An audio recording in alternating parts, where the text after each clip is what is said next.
You know, I don't always put off my projects for all that long, but when I do, I put them off for years. What are you waiting for? Really, because I didn't want to get this done, because honestly, I'm kind of scared of what's going to happen if I mess up, do it wrong. He's scared. Have to do it a second time.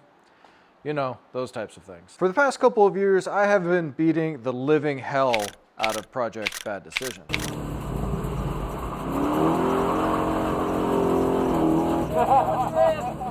This is my 2002 BMW M5 that I have fully converted into a track monster.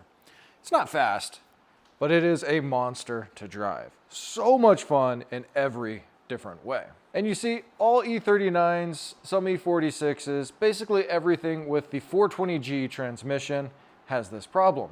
There are 3 housings to the transmission with 2 seals in between, and eventually they start to leak. The only way to fix them is to separate the case on the transmission and reseal it. But to separate the case on a 420G, it's quite the monumental task. Not just because you have to get it out of the car, which isn't that bad, but because there's really very little documentation on how to do it. So what did I do? I bought another 420G to figure out how it works. So I'm gonna go ahead and run the risk of taking the perfectly good one apart in my M5 that shifts just buttery smooth into every gear, and hope that it goes back the way I took it apart. Good luck with that. And while we're doing that, we'll have a couple of while we're in there to take care of as well. Let me show you the one I'm kind of the most excited about. I'm finally gonna go with a lightweight battery. You see, when I bought this car 7 years ago, it had the battery that is currently still in it. And whenever the car is sitting, I put the car on a battery tender to make sure that said battery doesn't die on me. However, at just over 7 years old, that is a little bit too long in the tooth for a battery in a BMW. Now, mind you, my car has very little electrical load. I don't even have a rear fuse panel anymore. My front fuse panel only has like 6 left in it, and my under seat fuse panel only a couple as well. So the car doesn't draw a whole lot, but I have noticed on a couple of the last track events that it wanted to crank a little slower at the end of the day. So first things first, we got to get the exhaust off the car. And my splash panels and stuff like that, because, well, they're in the way.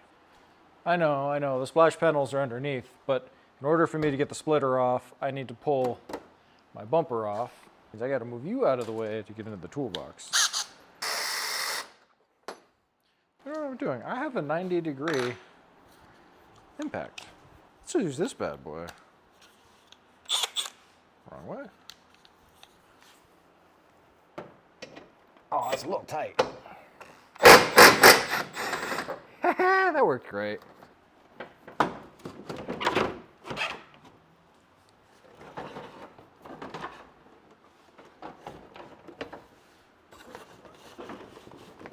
Intake duct is stuck. There we go. Ta-da! These big old horns.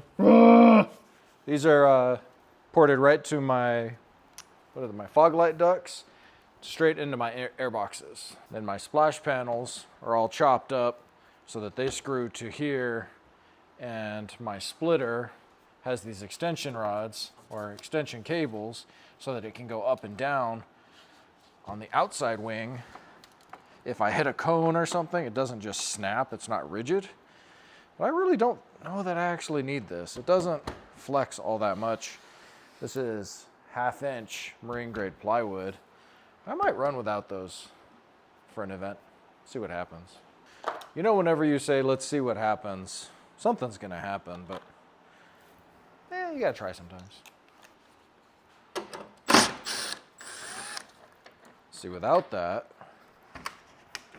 it does have quite a bit more flex. But I mean, what's gonna happen there? Like, realistically.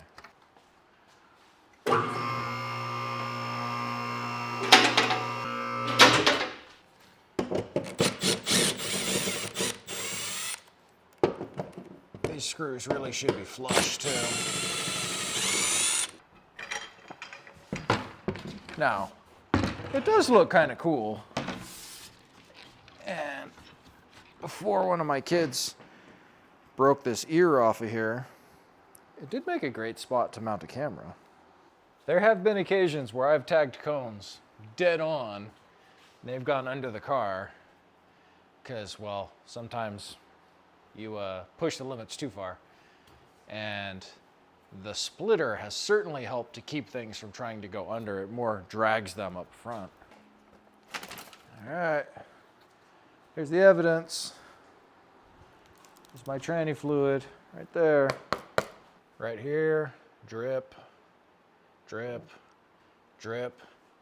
This is our location right there and right there. Bell housing has to come off, tail housing has to come off, and then we can reseal right here. Ah, yeah. You know, realistically, I don't think we even have to pull the exhaust to get the tranny out of here.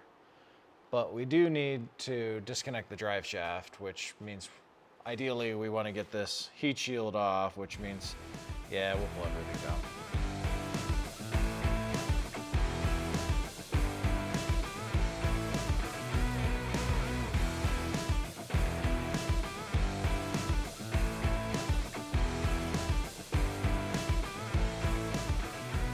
Whew, that was a lot more work than it should have. But you know what's not a lot of work? If you look right down below and you hit that subscribe button, the like button, and the new feature that YouTube released, the hype button. I'm trying to get to 15,000 this year, and it would be really impactful if some of you would subscribe. Most of you aren't. You're probably only going to ever see this video. You might not have even seen this far. But if you did hit subscribe, it'd really make a big difference. And for all of you that did, here's a pretty picture of the M5 at the track. Yay! For the rest of us, let's get this tranny out. There's going to be a couple of things to take note before you take it out. You probably want to drain it first. So I'll get around to that. I'm going to actually capture the fluid because it's only got a couple 100 miles on it and I'm cheap. But don't worry, I'm not going to tell anybody how cheap you are. We'll start by getting our drive shaft disconnected. Here at the Guibo, we've got our 21s. You do want to try to put this back in the same orientation you took it out because it has worn into its current shape. Although it is malleable and flexible and all those different things. Anything you can do to not have vibrations later, they're good. So I'm gonna mark an arrow towards the drive shaft and an arrow towards the output shaft. Will you get a vibration? Probably not. I've done plenty of these and never had an issue. Plus, when you're installing a new Guibo or flex disc or whatever you want to call it at the time, well, there is no mark.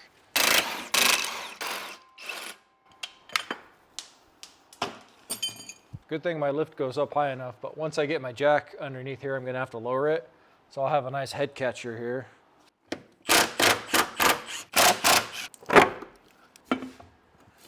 Nope.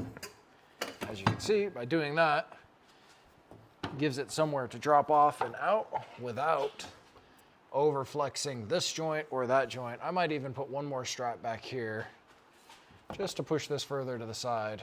At the back of our tranny, I'm running the Turner dual shear selector rod plus unicorn nuggets and the Turner rear poly bushing. That stuff all works out really well in here.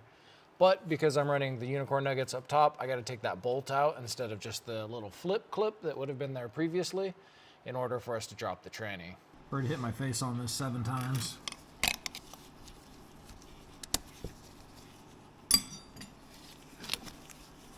Select the rod out.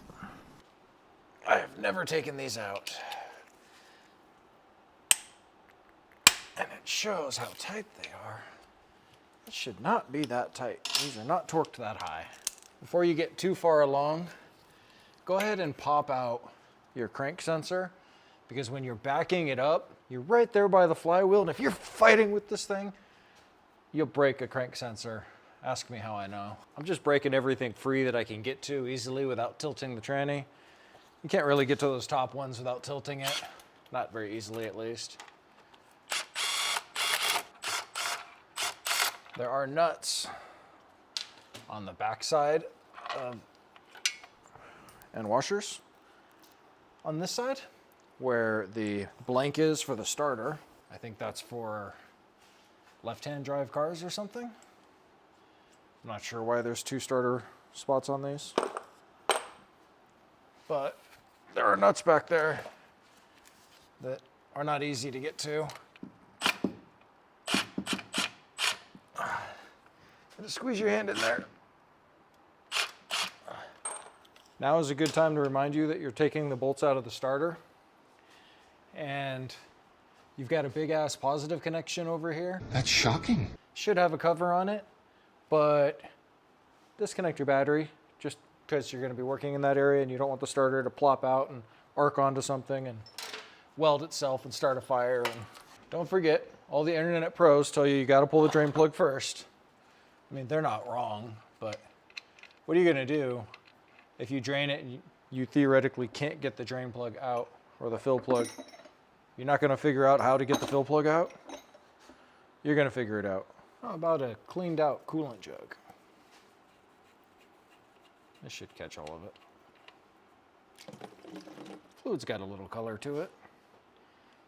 Overall clean. We'll see what the magnet inside looks like. You tell me, if your fluid only had a few hundred miles on it, would you reuse it?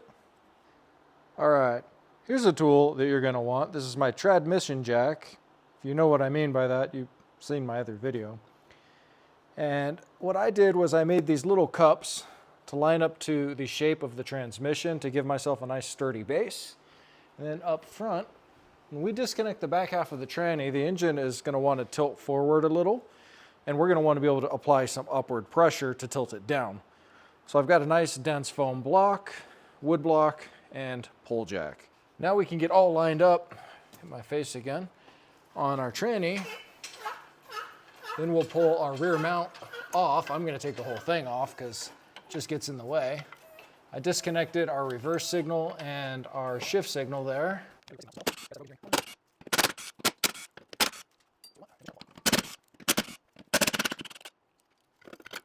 Yeah, I think that's right. You got to pretend you have skinny arms for this job. That I do not. Let's see, where's this going to stick? I need steel. Yeah, we'll see if this whole mount situation works out or if it comes catastrophically falling down on me. Just a bunch of plywood, or particle board my son brought home from his job site. By the way, thanks JJ. This is already coming in handy.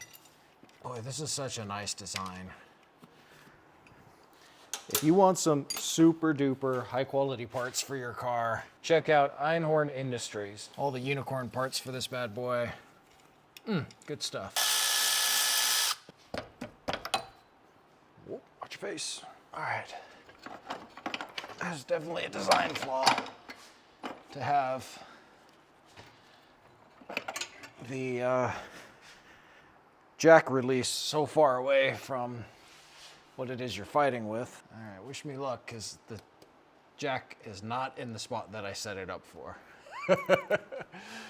Oh dear. Goddamn earbuds. Stupid. I cannot keep these earbuds in my ears. Sweating like friggin' crazy even with the AC on. Are you kidding me? I'm trying to pick stuff up so I don't smash it. Okay, I am definitely stuck on... Uh-oh. Looks like I'm putting a slave cylinder in it. Looks like the hose just tore a little bit right there. Whoa, oh, shit. Shit.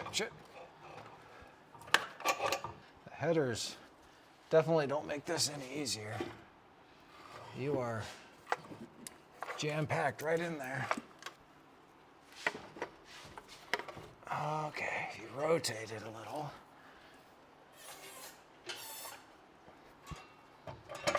That seems to do it. It's the starter getting stuck, or the 2 starter openings.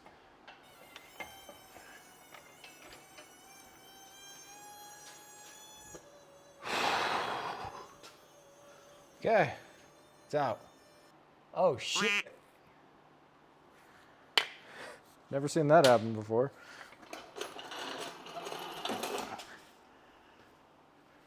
You know, I wasn't gonna do a clutch on this car. How did the pilot bearing fall out? Like seriously, how does that happen? All right, there's more money. Now there's absolutely no sense to try to work on this transmission in this disgusting condition. If we're going to be pulling the case apart, replacing seals, and getting into the finite details of this guy, we really want it to be clean. So I spent quite a bit of time with some degreaser, some aluminum brightener, a lot of degreaser, and a lot of time. And I got this thing looking damn fine. It is ready to be taken apart at this point, and I don't have to worry about getting a bunch of dirt dropped in there or into the seals and things like that. Now, I did need to take a little bit of time and clean up the edges. I really don't like working with materials that are super sharp where I'm cutting myself all the time, so I'm just using a little whirly disc here, and I'm going around on all those crisp edges and I'm breaking them just a little bit. I do that on the front face here and then all the way around the transmission and all the little sharp spots. Trust me, you'll thank me later when you're manhandling this thing back into the car and you don't have all those things either grabbing at your gloves or grabbing at your skin. Ultimately, it'll just be a lot nicer to work with. Well, you've made it this far. The transmission is I can't say that word. The transmission is out and it's clean. If you used my fast forward feature and you came up to this point, I think you owe me something. You owe me a like. Because realistically, I'm not a mechanic. I just play one on the internet. For the rest of you, hey, I like you for making it this far into the video. Now we get to the actual, probably the scariest part of this whole job, and that's the disassembly. And of course, behind me there, you can see I've got another transmission fully disassembled. That's the one I picked up on Facebook Marketplace because, well, that's where we all spend our evenings and our lunch breaks and time on the What's wrong with you? What are you doing in there? And pick that up so that I can figure out how to take it apart with some confidence. Now, this one was broken because somebody had taken the doom bolt out, or the magic bolt, or the oh my god, it's broken bolt. What we want to do is we want to start dressing the transmission to come apart. And we're going to break this apart into two sections. We've got our front case and our rear case. The middle section is going to house all of our gear set and stay in place. So the only thing here that we'll be taking apart is going to be our counter shaft, which I'll show you once we get in there a little more detail. First things first, we got to start disassembly at the back so that we have a nice firm base to work with.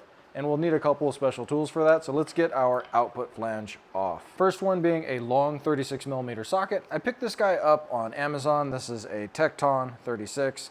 However, the problem is it was just a little bit too big here to fit in there. So of course I shaved it down. The next is a really big impact gun, and I know, your impact gun is bigger than mine. But I really don't like the idea of impacting this. We've got shims in there and we've got all of our gear set. I don't want to put a lot of vibration through there if I don't have to. Not saying that it's gonna work, but what I did was I made my own special tool. BMW has one that fits on the side here, somewhat like what I made for my crank tool. So this is so you can torque down on an M62 TU or even on, I believe, the S62, this will fit up in there so that you can crank that bolt up to like 600 Newton meters or whatever it is. It was ridiculous. Judah and I had a giant breaker bar on both sides. It was dumb. I've got the transmission strapped to my workbench here because my camera guy won't have a hand free. Here's where we see if it works. Well, it's absolutely holding firm against here, and I'm glad that I have this braced. Look at that. Easy freaking peasy. Now, I'm comfortable using a gun or a smaller wrench. I probably could have made these a little less sharp on my belly. Poked myself. Look at that. A little bit of fluid right there, or is that the Loctite? Now here's a new tool I just picked up, and I'm really excited about this. I'm sure most of you are used to 3-jaw pullers like this that are all flappy and loosey-goosey. They're a real pain in the ass. I saw this and I thought, I wonder how that's gonna work. This is Gear Wrench's ratcheting 3-jaw puller. And oh my goodness, let me tell you how excited I am to use this thing, because you can get it on there, and with the ratcheting portion of it, it stays in place. Like seriously, how nice is that versus getting it on there and trying to tighten each one of these bolts? I was gonna laugh if this was an old gear wrench because this thing's like 20 years old, but it's not. So now we can try to work this guy off of here gently. because I really don't want to gull that surface up, so I'm just going to push nice and slow. And this is a 5-ton puller. Oh yeah, you can see it's pulling right off. No problem. It's days like this where things actually work that you're like, oh yeah, I can work on cars. And then there's the days like I've had recently where you're throwing tools. Those are the days where you're like, why in the world would I ever do this? Sweet. When you get that off, pay attention. You're gonna have some shims in here. Each different output flange needs to be shimmed to the specific flange. Now, before we proceed too much further, one thing that I have found was keeping the transmission in neutral has made it easier to work with everything. So our shift rod here, if we slam that guy forward, you got to imagine that you're in the middle of the gate. You just went into third. If you were to go back, you're going into fourth. And just the same, if you turn it just a little bit, we're pushing up against that spring in the front of our bell housing.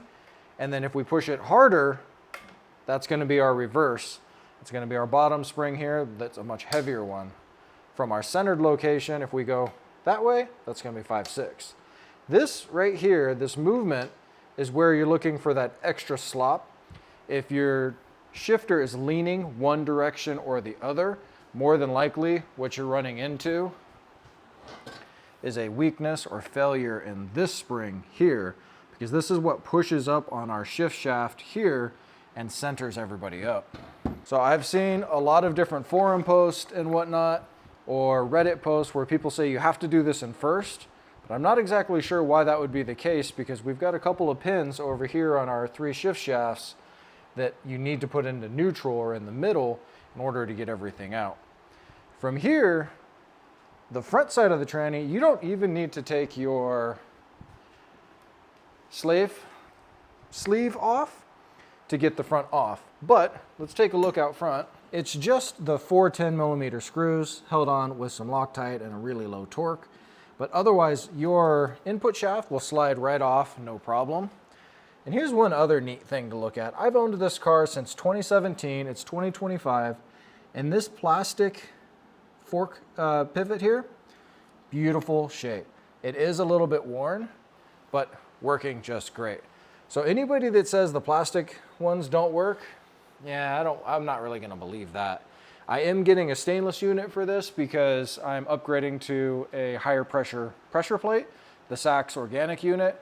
But for a stock setup, this works just dandy. To get our front housing off, we're gonna pull all these 13 mils all the way around the front side of the case. I'm also gonna break these ones free because while everything is together, it makes it a lot easier. You can get an impact on here. It's just difficult. You can't really get ratcheting on most of these either because you'd have to have the really nice ratcheting wrenches that I don't have. So I'll just break them free with a regular closed end or box and wrench. As I've taken the other tranny apart a couple of times, it's easier to work with it in this vertical position. Just don't go to trying to twist it much because it does apply quite a bit of pressure on the gears, and I find it confuses me, like, why is it so hard to turn? What did I mess up? And then as soon as you put the tranny over on its side, it turns easy. Now the thing that's gonna be holding our cases together is friction.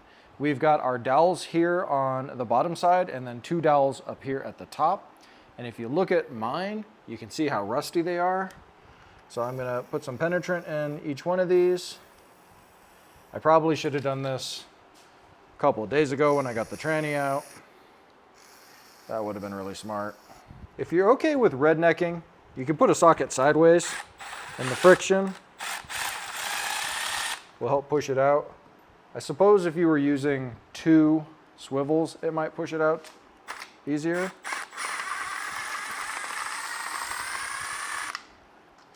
And depending on how corroded your bolts are, they'll either come out easy or not. Now the fun part is going to be separating the case itself, which is usually where I see the hammers come out.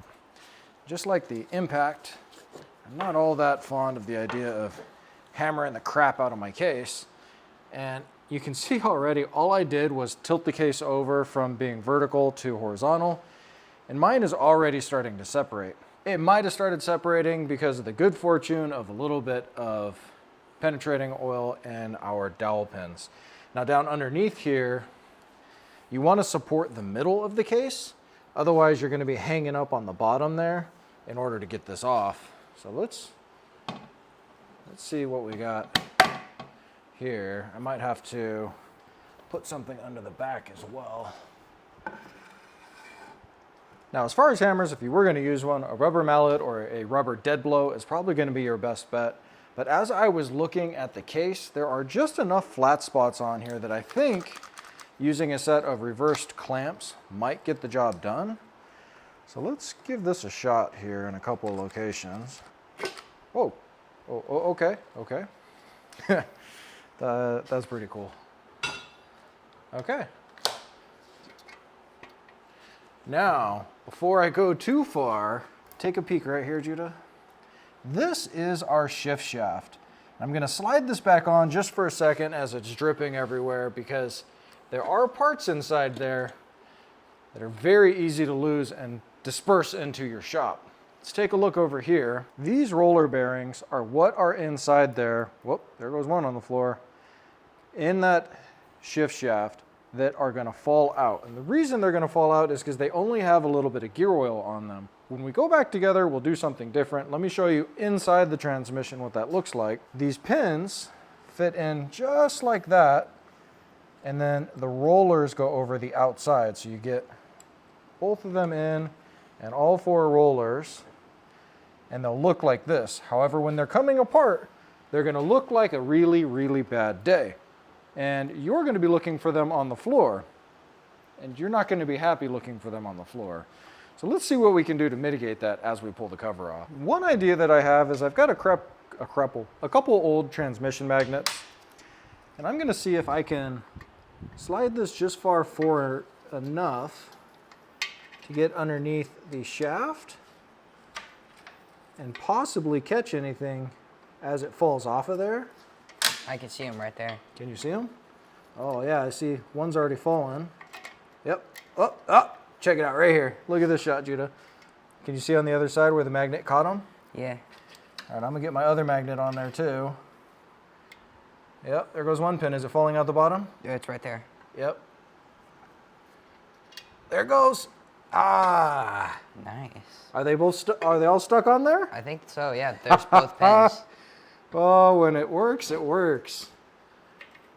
1, 2, 1. Nope, the other ones are inside here. That's another thing that happens. Let's see if you can focus inside there. I'm not sure. Our other rollers fell inside, and some people will lose these altogether because they'll take the case and they'll set it down and go, shit, what was supposed to be right there? Well, right there is a really bad day if you can't find these, because as far as I know, these parts are not available separately. There's 1, 2, 3. Okay. Now the rest of the parts are on our magnets. Now we've got our front case off. Technically, that side is ready to be cleaned and or reassembled if you were only sealing the front. And as we look inside here, you can see some of the old sealant. This is just an anaerobic sealant that gets used to clean this guy up. We're coming into the point of no return here. This is where most people are going to mess up. This is where most people are going to buy what would amount to a $5,000 tranny if rebuilt. If you found one online that hopefully worked, you're probably looking at between $700 and $2,000 depending on condition and mileage. Run at your own risk. We're going to start by getting our shaft ball connector, whatever this doohickey is here, off. So we're going to pop our spring back around and then push the pin out. And this will pop out. Then you've got your little foam ball there in the middle. And this guy is actually just slightly wet, and that typically happens because your shift shaft seal is leaking. Now, I'm pretty sure when I rebuilt my shifter back in like 2018, I replaced this. So I'm glad I'm replacing it again. I didn't have any leaking there, but next up we'll pull our reverse switch off. This should just be the switch, no balls, no nothing. It's got a little spring here. And if you look at the inside of the transmission, this is riding right here on this clutch fork. You can see the indentations down underneath where it sits in there and it just goes boop, boop, boop. This one is going to have a piece behind it. That is what is riding on our shift lever itself, our shift rod right here. That's going to be our roller. And those do tend to break, and there is a repair kit for it. I did not buy one for the M5. I bought one for my 540, so hopefully we don't have to use it here. So there is going to be some spring tension, potentially. My spare parts transmission did not have this part in it. It was missing. Okay, so we've got our indicator, and there is our spring and our roller. Spring and roller. This one appears to be in great shape. So what happens with these is the little ear can break off, which means this roller is no longer functioning, or the roller can gall, and it will jam up on your shift rod here. And you can see just how much more motion there is there, because this isn't holding it in place. So the other thing to remember here is if you put it in sideways, you're going to be screwed. So just try to remember that. Next up, let me remind you, I'm not a mechanic, I just play one online. This is where things get a little tricky. If we take this pin out here, it is right up against our counter shaft, and there's going to be a spring and a ball. On the other side of the counter shaft is this guy. This guy goes through to the other side of the counter shaft when you're installing it right here. So it's going to be in our center pivot. And if you look on the back side of the counter shaft, this is where it's retained. It goes through the transmission and it pushes up against our 3 shift rods, which have these little pins inside of them.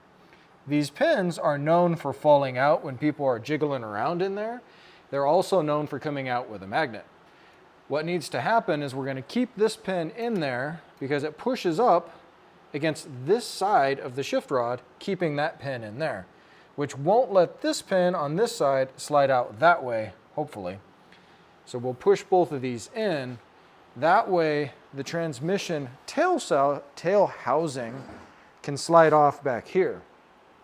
You see our 3 ports here, got grease on everything. Our 3 ports, these 2 are where those pins are. If those pins are sideways, they're going to jam up in there. This guy comes in the side, right there, pushes across through there, up against this one. So we'll leave this one in just for the time being, and we'll get these guys out, then we'll pull that one out the other side. Now, there is spring pressure here, but there's not enough to shoot off and across your shop. But just in case, you keep your thumb on there like I just did. Because it will shoot across your face. And, oh shit, springs are stuck to it. That's not supposed to be the way it is. And our other washer is stuck there. Yeah, those guys glued themselves in. So we're just going to set that to the side for a second because we're going to use that spring. Now as we look inside here, we see a sleeve, a pin, a sleeve, a pin, a sleeve. And what that looks like is this right here. We have our spring and our sleeve, our pin and a ball, spring and a sleeve, pin and a ball, and so forth. If you have an older, I believe it's like pre-2000 or pre-99 transmission, you might have 5 ball bearings there.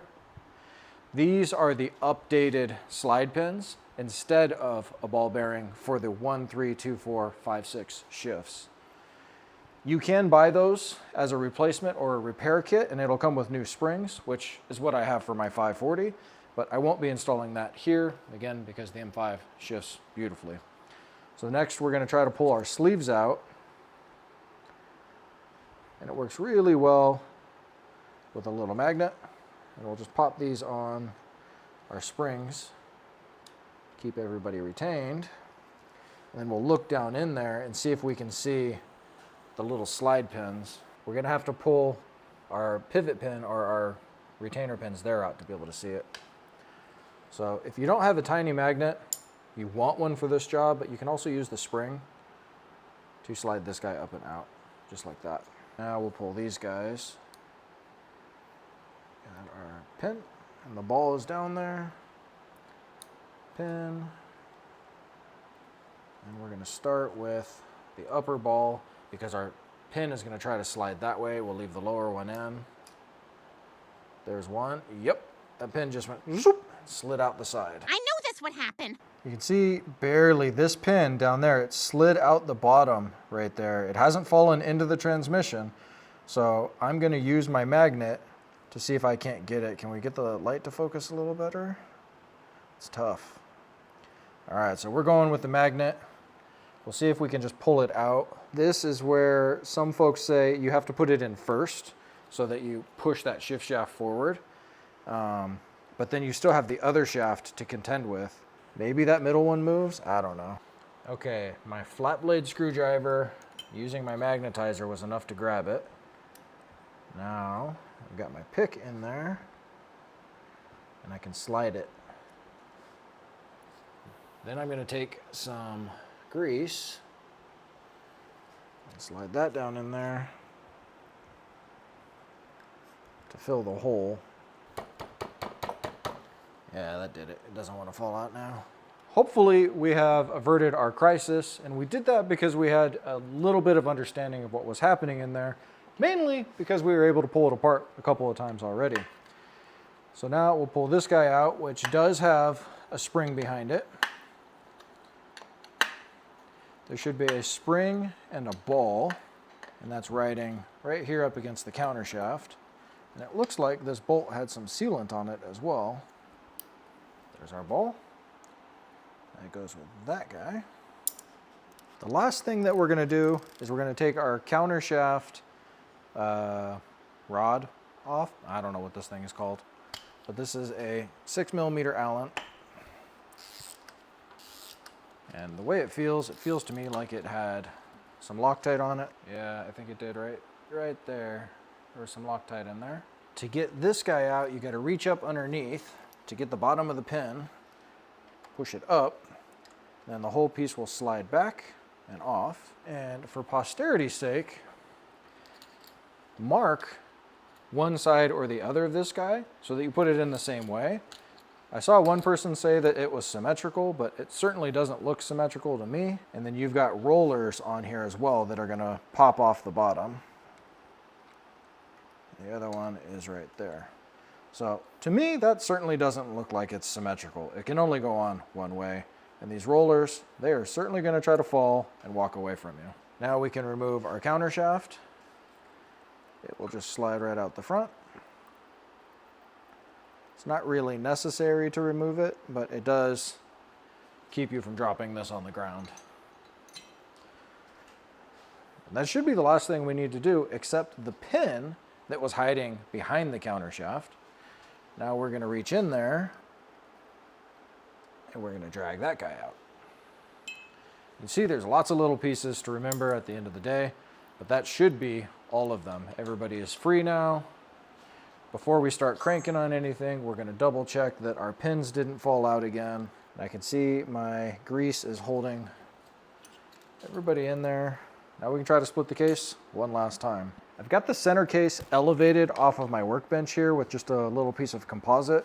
That way the back of the case is free underneath, hopefully to slide. And we're gonna try this technique again with the clamps.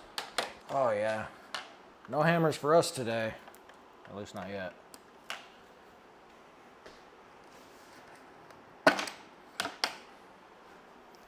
Like a glove. Now the reverse gear I have found to jam up just a little bit. And double check in here that nobody is stuck. We're still in neutral. What if you try pushing from the top? Well, I'd have to have somewhere to push. Let's try this spot right here.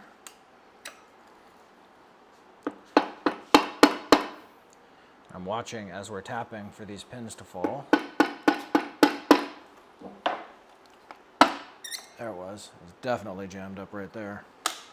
This is one of those things where take your time, be patient, Go buy yourself some cheap Harbor Freight clamps and then flip them around the other direction and resist the urge to pry from the inside. There are these two flanges on the sides. Actually, there's nothing to pry against here. There's just the one on this side where you could try to pry on the outside of the flange without getting inside. I don't like that either still. That is getting a little picky, and there it is. So here's something to pay attention to for sure.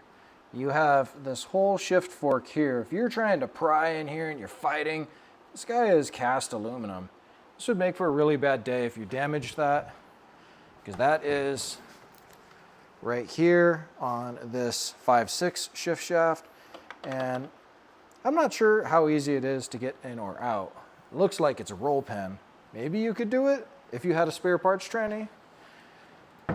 But if you hammered that thing in there and damaged it, man, you would not be smiling. Oh, that is beautiful. Now, we've got everything handy for a lovely cleaning. Plus the death bolt. Plus the death bolt right there. That's right, Judah. This is your reverse idler.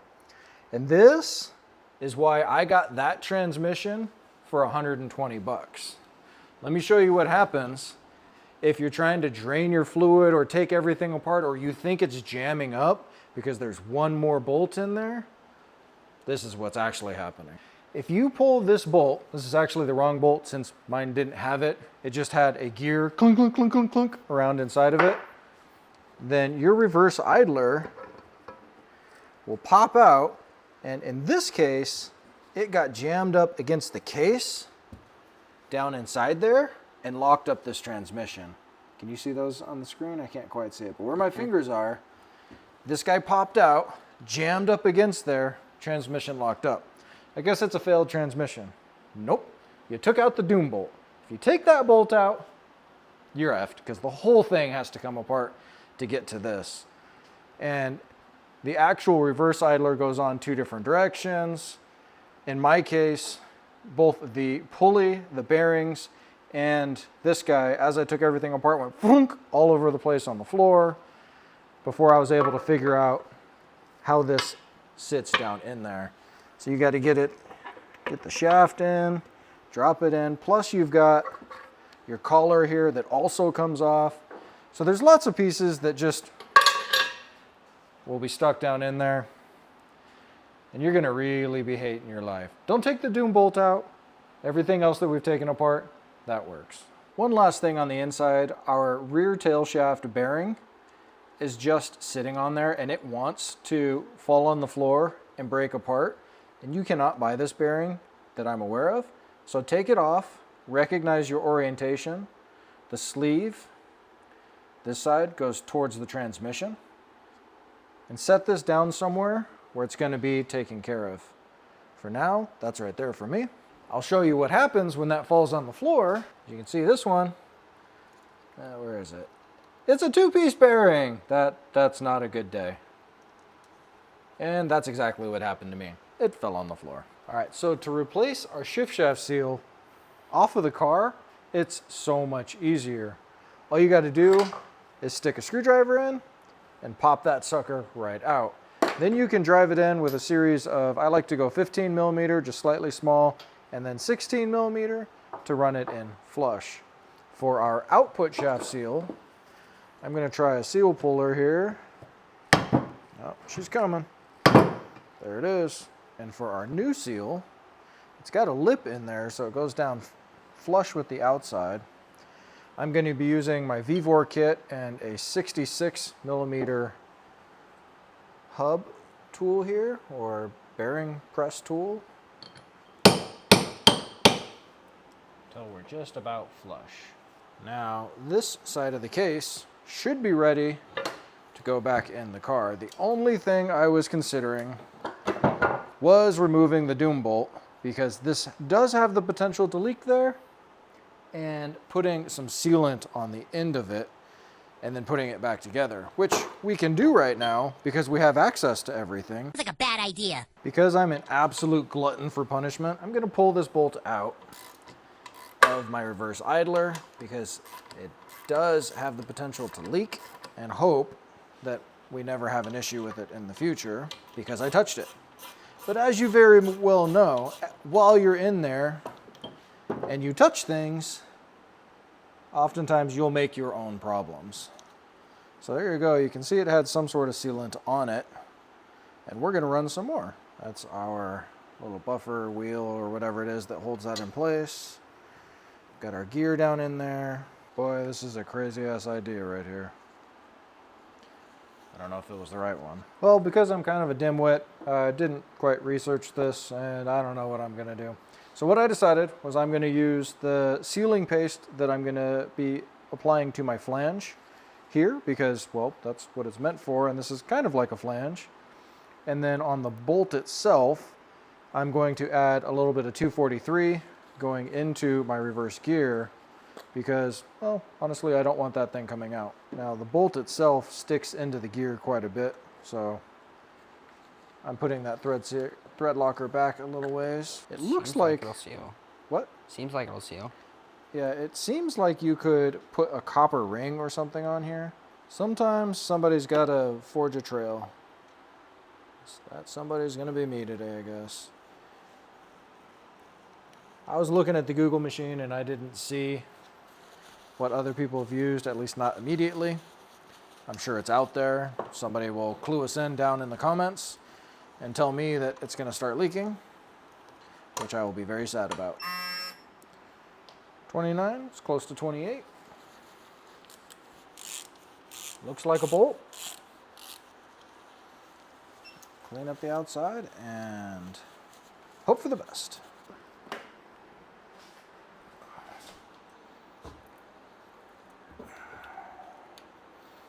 Yeah, just crushing my fingers a little bit. There's a little bit of oil left. Before we get going back together, I thought I'd mention the magnet. You can see that there is a bit of probably clutch style material from the synchros. When I took the magnet out of that one, there was not just clutch style material, there were chunks. Second gear is built into the intermediate shaft, I guess. It's not the main shaft, or it's the counter shaft. So it's CNC'd into the counter shaft, and there's not a lot of the second gear totally left on that. Probably making some noise, and maybe another reason why the tranny was cheap. But that tranny was so far worth every damn penny for learning how to do this job. Because I'm certainly more confident, having taken that one apart a couple of times, to take this one apart and put it back in my car. So don't forget your magnet, clean it up, make sure there aren't any chunks that got attached from your workbench or anything like that before we put it in. And on some of these guys, I'm just throwing a little bit of assembly lube for when it goes together. And you might notice I've got this convenient work table. I didn't want to cut a hole in my workbench, so I cut a hole in a spare piece of plywood to drop the tranny in because it's easier to drop the back case on this way. So I'm just lathering this guy up with some white lithium grease. It's kind of brown lithium at this point because I've had it for an eternity. And then I'm going to slide my pins off and slide my pin in. And that lithium should help hold everything in place. I'm sure it doesn't take much of this sealant, so I'm just going to run a thin bead all the way around.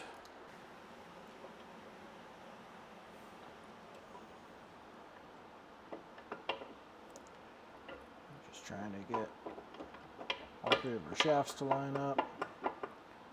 Now our reverse gear is catching. There it is. Nice.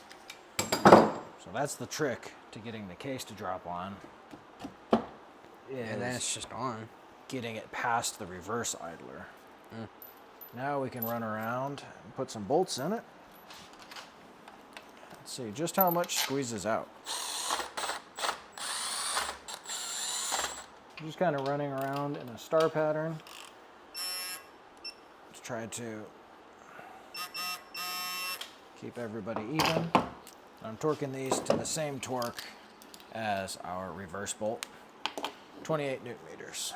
Now, before we go lifting this thing and tossing it around, we've got our 2 pins in there. We don't want them to fall out. So what we're gonna do is we're gonna get our shift pins installed. That way we don't have to fight with them later.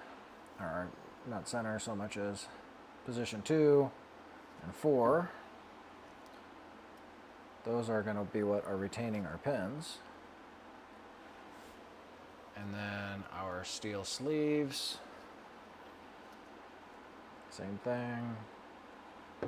Assembly lube on everything, because that's what I do. It should go all the way in, just like that. Then we can put our bottom one, middle, and outside. You can see I put just a tiny little bit of sealant on there. We're going to use our screws to pull this in together. Take a look in there, make sure our springs didn't somehow go cockeyed sideways. I think these are like M6. They can't be that much torque. That's probably plenty. Now we should be solid to be able to flip this guy up and around, but just in case, we're gonna go ahead and put our pin, slide that in across this way, and our spring retainer ball on this side. Actually, as I'm looking at my parts, I realize we gotta put our counter shaft, counter rod thingy in from the front, which means this guy is probably gonna fall out while we're wiggling. So we'll get it back up on the workbench. All right, so our front part of our case is all cleaned up. We ran our wire wheel or wire brushes through our dowel locations, and then we also ran our thread chase through each one of our bolts. Last thing to complete our front case is our input shaft seal. What's really interesting about these seals is this one being aftermarket, it's not quite as identifiable, but on the stock seal inside here, the instructions show actually puncturing through the rubber on these 2 sides from the front. While your input shaft is still here, you put a screw through here on each side, and then they use a puller to hammer and slide that thing out. And then there's another tool that goes over the input shaft to slide it in. For us, since we've gone this far, it should pop right out like that. Of course, the seal was still good, but now it's good for the trash can. So we'll clean up. And our new seal doesn't have an orientation. If we had a stock seal like this one, we would want these 2 grooves to be sideways. But this one is symmetrical all the way around, so we don't have to worry about those grooves. And as luck would have it, our 36mm socket seems like a pretty decent fit. Could probably be a little bit bigger, but I think it'll work.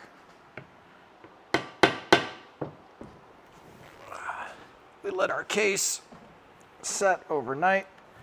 I really didn't want to be playing with it while our sealant was sealing itself up in there. So before we put our counter shaft or counter shift shaft or whatever this guy says, we need to put our locking pin in and across. So I'm just going to throw a little bit of our assembly lube on here and send it in there to its happy home. Now we can put our counter shaft in, and we're going to be running through bearings here. So I am going to lube it as well. And on your counter shaft, you need to make sure that this portion is facing down like this, because there is a pin inside there for this to ride on, and then our pin that we just installed is going to sit back into here. Grip everywhere. Get these bearings nice and happy.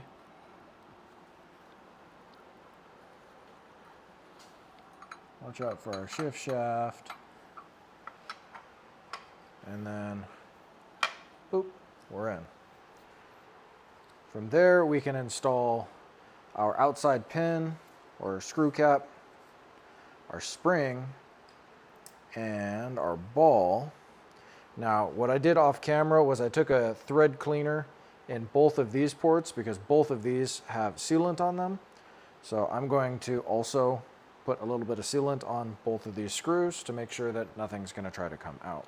Now to help with our ball, or our ball bearing, I'm going to give it a little bit of lithium grease treatment so that when I pop her in there, it doesn't want to fall out. We're going to pull our intermediate shaft back to the middle position. You can see it sliding around in there. So count your 1, 2, 3 and put it in the middle. There's 1, 2, 3. There's the middle. Got our spring, sealant, our ball. You can feel it hitting right there.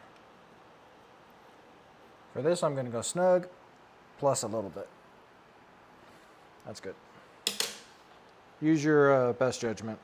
If you're taking something like this apart, you should have a little bit of judgment on what torque feels like. Tight. And then we've got our lockout switch up here. That is going to be our roller, which again we'll lube. And what we want to remember is that this needs to be vertical because the shaft inside is rolling this way on here. Before we screw in this guy, I'm just going to push it in gently so that it seats. With the magnetic screwdriver. With the magnetic screwdriver again. Look at that. Right back where it's, ah, crap. I'm gonna have to pull these bolts out and retorque them. The good thing is our sealant is all set, so it's not gonna split. Not gonna worry about that. Now we need to get our countershaft piece in, and remember, this did have a left and a right. It's pretty clear to me that this hole is offset. What I'm gonna do is a little bit more white lithium grease. This stuff is all just gonna dissolve in the transmission over time. Gonna put our little roller wheels back on. These are both the same. And our white lithium grease helps to keep them from just dropping off the bottom. We're gonna slide that in from the bottom. We're gonna have to go a little too far and then come back to its home on the other side. Now these two are connected again. We'll put our retainer pin in. You gotta keep this side up, our drop pin, and slide it back in. Takes a little fidgeting between the shafts. And then our bolt. This bolt definitely had either a sealant or a Loctite on it. So I'm going back with Loctite. There we go. Now technically, we are assembled enough to test all of our shift mechanism. Everybody spins free. We are still in neutral. But before I get the front case on and we have to fight the springs here on our input shaft, let's go ahead and test that everything works. So I'll go ahead and throw my shift assembly on there. And then Judah can be the 400 horsepower on the front driving this thing.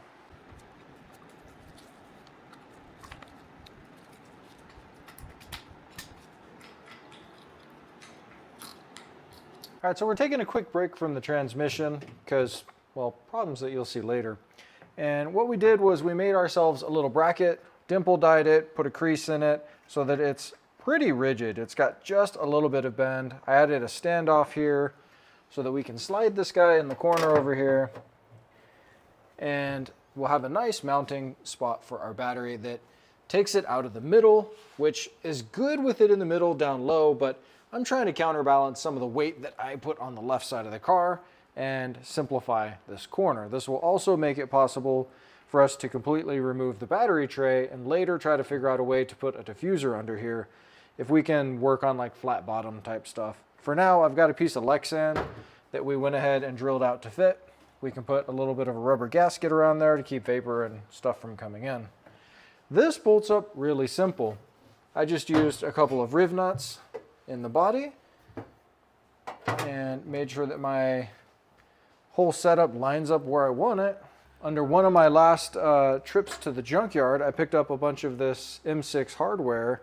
So I just dig through my pile and find stuff that fits where I want it to fit. And we'll have somewhere nice and solid to mount our battery. We went with yellow because safety makes identifying the battery location a bit easier.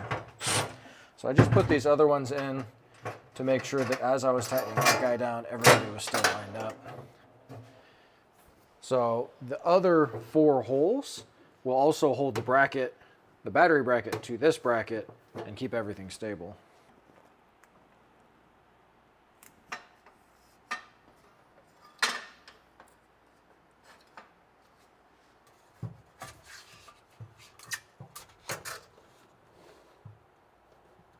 Much better.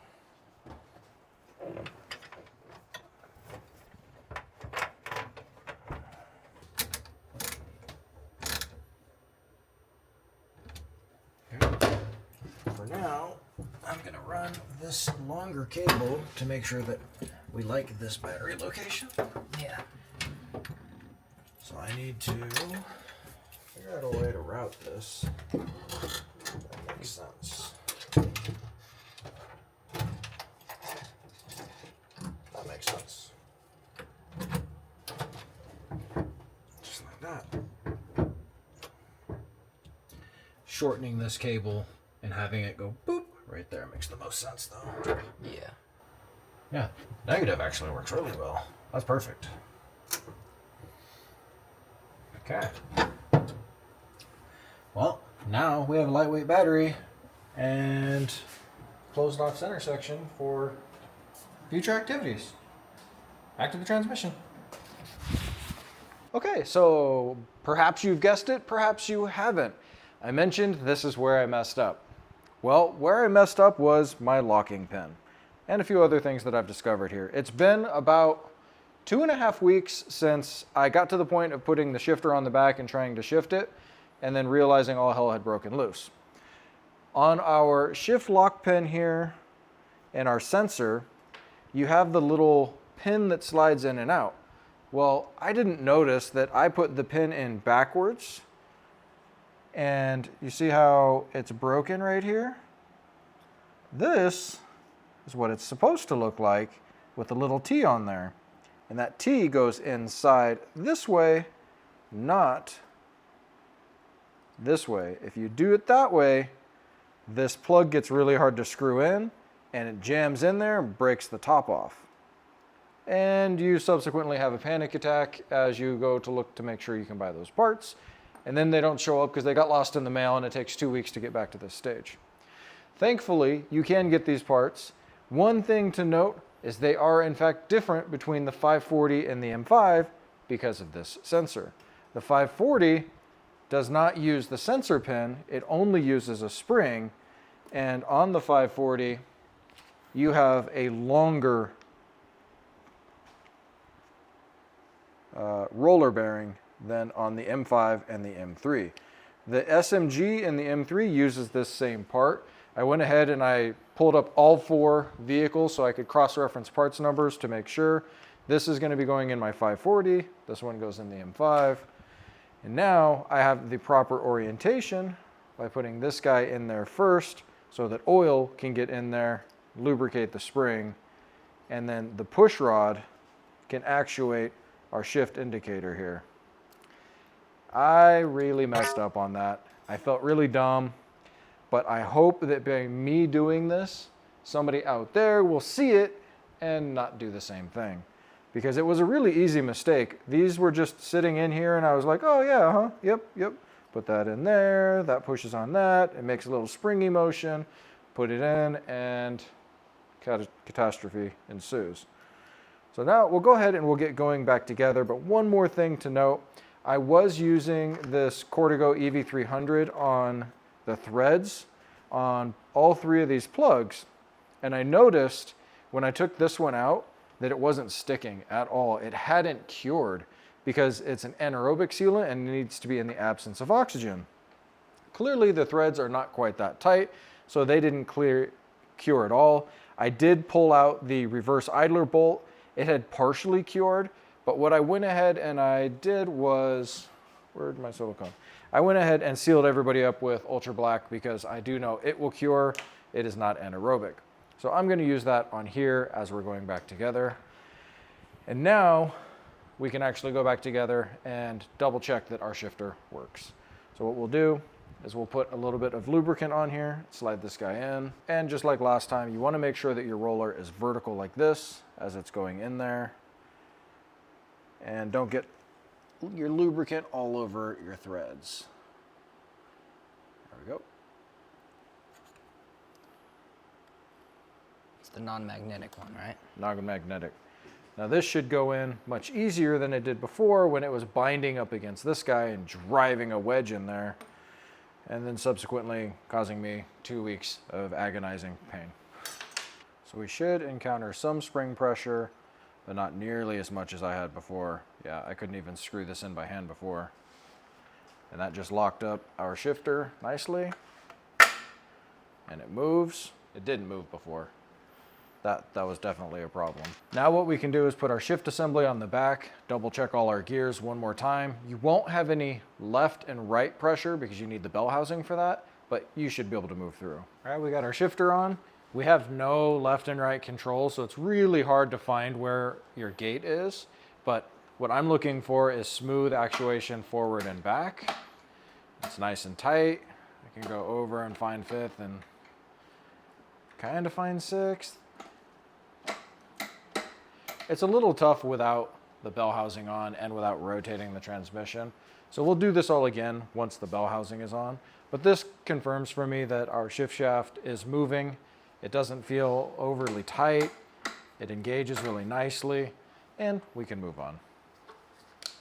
Does it feel better than before after rebuilding everything? Well, we really didn't replace anything other than The seals? this one sleeve and the seals at this point. Okay, So yeah. better would be meh. I mean, what will feel better is if you have a bunch of loose componentry. We didn't have any loose componentry on here. The 540, I think will feel better when we're done with it. We previously prepped our housing here, but since this has been sitting for a few weeks with it open, I did have some plastic on it. I'm just going to double check that everything is clean. And then we'll get our sealant on there. Polish up your alignment pins. That really helps, as well as polishing the bores to get everything to just drop in. Before we slide the case on, we need to make sure we get our rollers in. And we don't want them falling out. So we're going back with our white lithium grease to just coat all of our surfaces here. I mean, you may as well just call it yellow. Our yellow lithium grease, sure.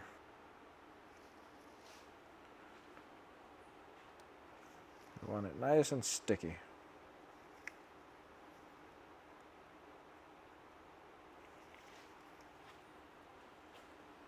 You could probably use bearing grease or whatever.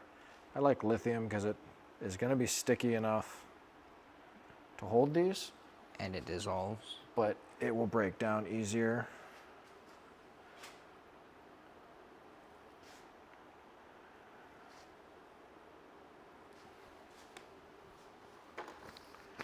And then I'm just going to drop a little bit of lube on our bearing race.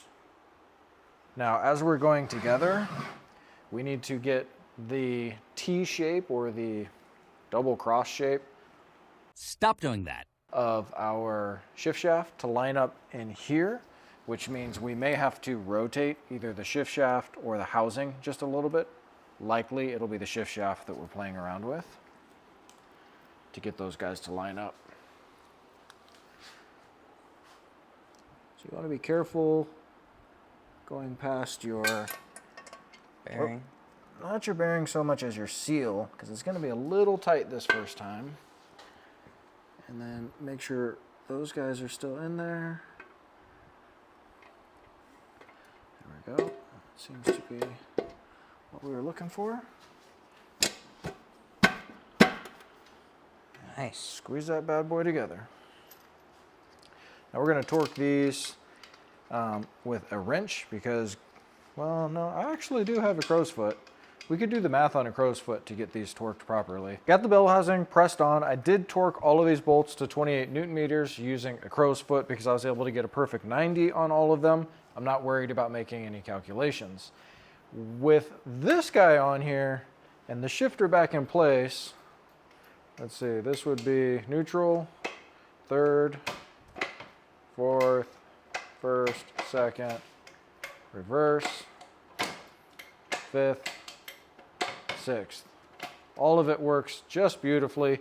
You can see the little bit of play that you're pretty well not going to eliminate in these is a little bit of the ball, a little bit of the pivot down. Actually, that doesn't pivot at all. It just pivots right here at the end. And there's so little play there, but it transmits up here into what looks like quite a bit more. So just quit playing with your shaft and you won't notice that. This is an extremely tight setup and would be more than tight for a street car. And pretty much exactly what I'm gonna have on my 540 when I'm done. I think this was a UUC DSSR, and then I'm gonna be running the new bent Turner DSSR because it clears the guibo easier. I assume that's why they bent it. I'm not really sure, but it definitely gives you more room on one of these ends. So now the transmission is set, it's together.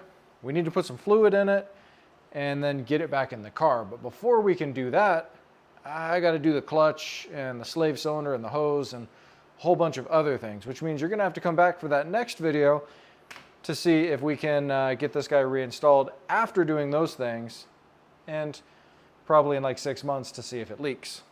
I don't think it will. I'm pretty confident in this setup. We did everything very clean and by the book as possible. You know, the imaginary book that we've all made together. And I think it's gonna work.